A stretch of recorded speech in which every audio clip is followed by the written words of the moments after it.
Day 8. The New Discovery.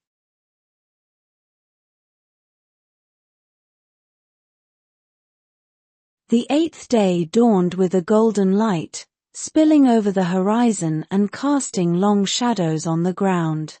The group had established a rhythm in their new life, their tasks taking on a familiar cadence. But today felt different. There was an energy in the air, a sense of anticipation that none of them could quite place.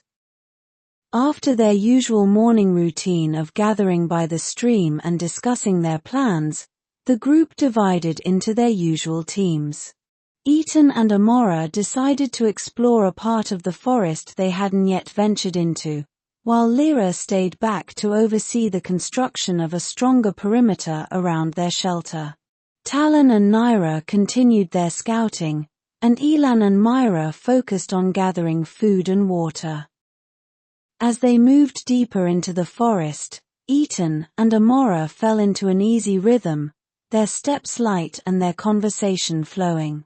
They had always worked well together, their natural leadership complemented by mutual respect and a growing sense of trust. But today, there was something more, a subtle shift in the way they moved, the way they looked at each other. "Do you think we'll find anything new today?" Amora asked, her voice carrying a hint of excitement as she scanned the trees around them. Ethan smiled, his eyes crinkling at the corners. "In this world, anything's possible. But whatever we find, we'll face it together." Amora returned his smile, feeling a warmth spread through her chest that had nothing to do with the sun overhead.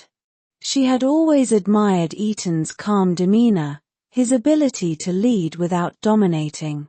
Over the past week, she had come to rely on his steady presence, finding comfort in his quiet strength.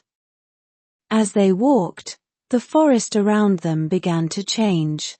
The trees grew taller, their trunks thicker and covered in a soft, green moss. The air was cooler here, the sunlight filtering through the leaves in dappled patterns that danced on the forest floor.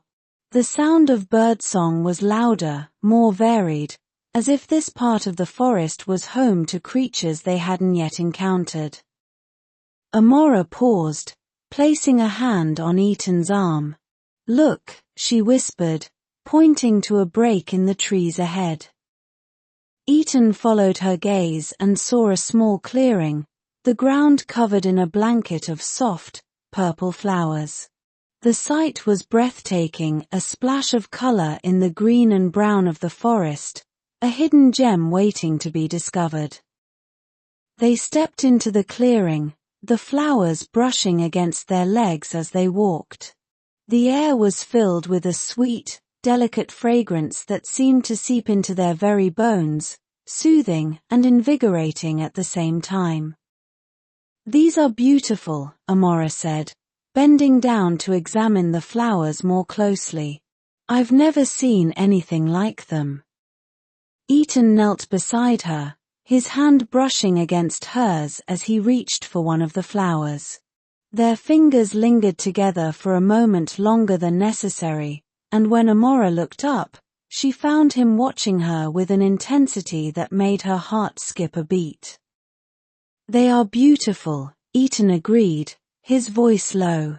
But his eyes weren't on the flowers, they were on her. Amora felt a blush rise to her cheeks and quickly looked away, pretending to focus on the flowers.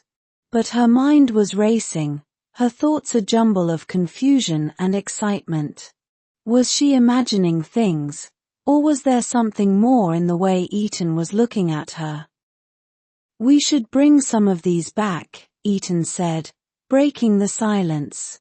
"They could brighten up our shelter, and maybe there are uses for them we don't know about yet."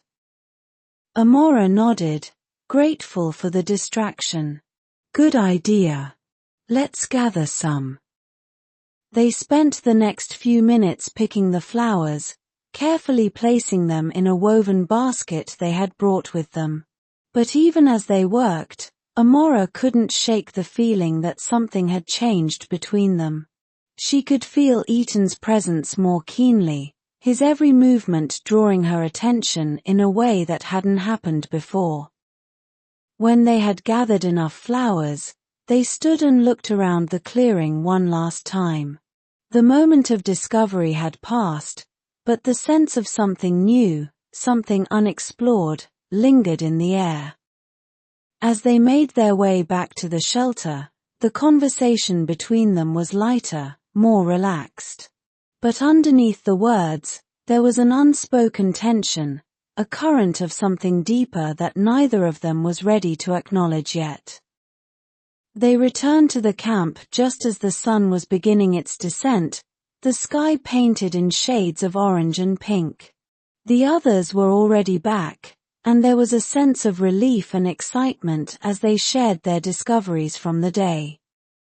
Ethan and Amora presented the flowers, and there were murmurs of admiration from the group.